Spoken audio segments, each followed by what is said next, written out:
Akala mo ba nililinas ng bata ang salamin? Sa totoo lang, sumisilip siya sa dalagang nasa kabila ng kalye. Napakaganda ng katawan nito, pero nalaman iyon ni Mary. Nang araw na yon, narinig ni Mary ang kaibigan niyang nagsasalita tungkol sa pagiging kakaiba ni Jack. Pumunta siya sa bahay ni Jack. Na-curious si Mary sa malalaking tubo. Sinundan niya ang mga tubo papunta sa kwarto ni Jack. Unang beses niyang makakita ng babae si Jack. Nautal si Jack, pero matapos silang magpakilala sa isa't isa, naging mabuting magkaibigan sila. Pag-alis ni Mary, agad siyang nilapitan ni Mama at sinterelisan. Mula noon, hindi na muling naging mag-isa si Jack.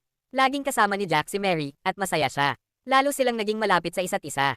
Pero may namamagitan pa ring bubble sa kanila. Sinubukang pumasok ni Mary, pero tumanggi si Jack. Tumanggi si Jack dahil sinabi ng kanyang ina na mamamatay siya kapag nahawaan ng mikrobyo. Makaraan ng ilang panahon, bumalik si Mary. Ngunit may dala siyang masamang balita.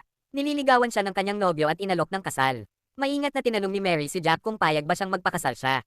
Biglang nanlamig si Jack. Ibinalik niya ang daga na regalo ni Mary sa kanya. Umalis si Mary na may luha sa mga mata. Nalungkot din si Jack, pero nakita niya ang red along iniwan ni Mary bago ito umalis. Isang magandang kristal na bola. May nakasulat dong pag-amin ni Mary ng damdamin niya para kay Jack. Nagkaroon ng ideya si Jack. Gumuhit siya ng disenyo. Para muling makuha ang pag-ibig niya, kailangan niyang gumawa ng bubble suit. Matapos ang maraming disenyo at pagbuti, natapos din ang bubble suit.